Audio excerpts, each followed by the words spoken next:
बिस्मिल्लाहिर्रहमानिर्रहीम। अस्सलाम वालेकुम नाज़रीन, आपका मेज़बान मोहम्मद रिजवान आजिज़ आपके सामने हाजिर है। और नाज़रीन, आज मेरा जो दिल है वो खून के आंसू रो रहा है। और क्यों रो रहा है? क्योंकि आज एक बार फिर पाकिस्तान की सबसे बड़ी तहसील जो है जड़ावाला, उसकी सड़कें आज फिर खून में डूब गई हैं और सड़कें खून में खून का तालाब बन गई हैं। हुआ कुछ यूं है कि जी आज एक बार फिर लाहौर फैसलाबाद रोड के ऊपर एक तेज रफ्तार बस ने एक ही खानदान के, एक ही फैमिली के 4 अफराद को लुक्मा अजल बना दिया है। 3 खवातीन और एक नौजवान लड़का जो है आज तेज रफ्तार बस के नीचे आकर जाँ भाग हो गए हैं। और ये वाकया पेश आया है जी फैसलाबाद रोड के ऊपर शेल पंप के सामने। और ये वाकयात जो हैं ऐसे कब तक होते रहेंगे? कब तक जड़ावाला जो है वो खून की नदियां जो है वो बहाता रहेगा? और कब तक, आखिर कब जो है वो हुकूमती इदारे जो हैं वो होश के नाखून लेंगे? जड़ावाला वो शहर है जहां पर मुख्तलिफ इक़्तिदार के मजे लेने वाले लोग जो हैं वो मौजूद हैं, मौजूद रहे हैं और मौजूद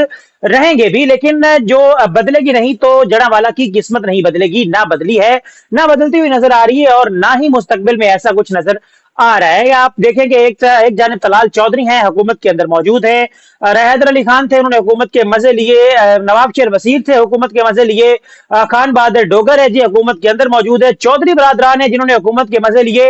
दीगर कई लोग ऐसे हैं जिन्होंने हुकूमत के अंदर रह के मजे लिए, लेकिन नहीं किया तो जड़ावाला की बेहतरी के लिए काम नहीं किया। अगर आप देखें तो पंजाब पुलिस, पेट्रोलिंग पुलिस और ट्रैफिक पुलिस जो है वो अपने फराइज मनसबी जो है वो सही तरह से अंजाम नहीं दे रहे। जो जड़ावाले में मौजूद है जी ट्रैफिक वार्डन मौजूद हैं, वो सिर्फ एक जगह पर ही आपको नजर आएंगे। और कहां पे नजर आएंगे?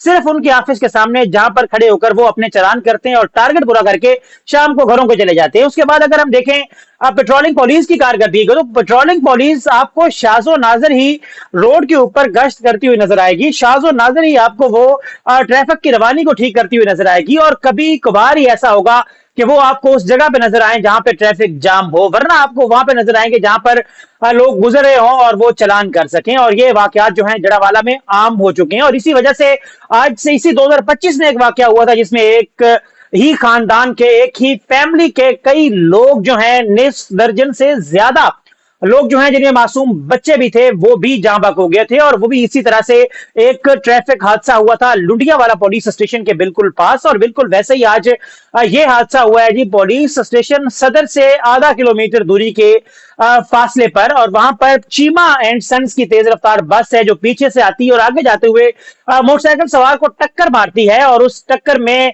उस मोटरसाइकिल सवार जो नौजवान है वो 18 साल, वो भी जाँ बहक हो जाता है। उसकी माँ जहां बहक हो जाती है और 2 उसकी जो खालाजाद बहनें हैं वो भी जहां बहक हो जाती हैं। और उसके बाद जो ड्राइवर है वो वहां से फरार होता है। लेकिन सदर पुलिस जो है वो पीछा करती है और मक्कूआना के करीब आकर उसे गिरफ्तार कर लेती है, बस को अपनी कस्टडी में ले लेती है और जो कंडक्टर है उसे भी अपनी हिरासत में ले लेती है। ड्राइवर जो है इस वक्त पुलिस की हिरासत में है, लेकिन उसकी हिरासत में होने से वो जो 4 कीमती जानें जाया हुई हैं, वो जो 4 लोग जहां बहक हुए हैं, वो कभी भी वापस नहीं आ सकते। अभी भी होश है जड़ावाला के जो करता धरता है, करम फरमा है जड़ावाला के। इस वक्त तलाल चौधरी साहब से मैं मुखातिब होकर कहना चाहूंगा कि जड़ावाला के निजाम को बेहतर करना आपका काम है। अभी आपका भाई जो है वो भी एमएनए का इलेक्शन लड़ने जा रहा है, तो उनका भी ये काम है कि जड़ावालों को बेहतरी की जानिब लेकर चलें, ताकि जड़ावाला के अवाम जो है वो भी ये बाहर के ममालिक में जाकर ये बात कह सकें, अपने सोशल मीडिया प्लेटफॉर्म्स पे ये कह सकें और बाकी दीगर शहरों के रहने वाले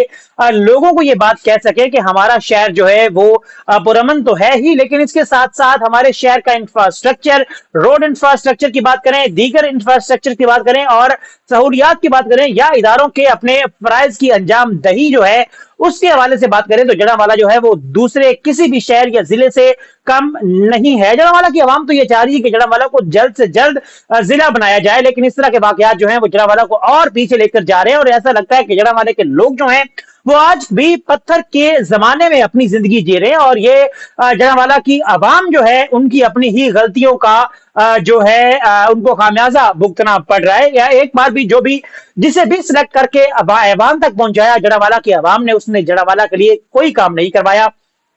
बुलंदोबाग दावे नारे तो हर जानिब लगाए जाते हैं, लेकिन जड़ावाला के आवाम के लिए कभी कोई काम नहीं किया जाता। और आज का जो हादसा है ये इस चीज का मुंह बोलता सबूत है। वहां पर जो रोड है, अगर आप सीसीटीवी फुटेज देखें तो रोड को बिल्कुल वहां से जो डिवाइडर है उसकी जो वो टाइलें हैं उन्हें उखाड़ के डिवाइडर बनाने की बजाय एक साइड पे रखा हुआ है, जिससे रोड की जो चौड़ाई है अगर वो 20 फुट थी तो वो 15 से 12 फुट तक रह गई है। और वहां से ही बसों ने गुजरना है, वहां से ही कारों ने गुजरना है, वहीं से बाइक्स ने और रिक्शों ने भी गुजरना होता है। और इसी वजह से, जगह कम होने की वजह से और जो बस ड्राइवर है उसकी तेज स्पीड जो है उसकी वजह से ये हादसा पेश आया है। लेकिन ड्राइवर के साथ साथ जो हमारे इदारे हैं वो भी इसमें बराबर के शरीक हैं। बिलखसूस ट्रैफिक पुलिस और जो पेट्रोलिंग पुलिस है वो इस मामले में बराबर की जो है वो कसूरवार है, जिनकी वजह से ये हादसा आज का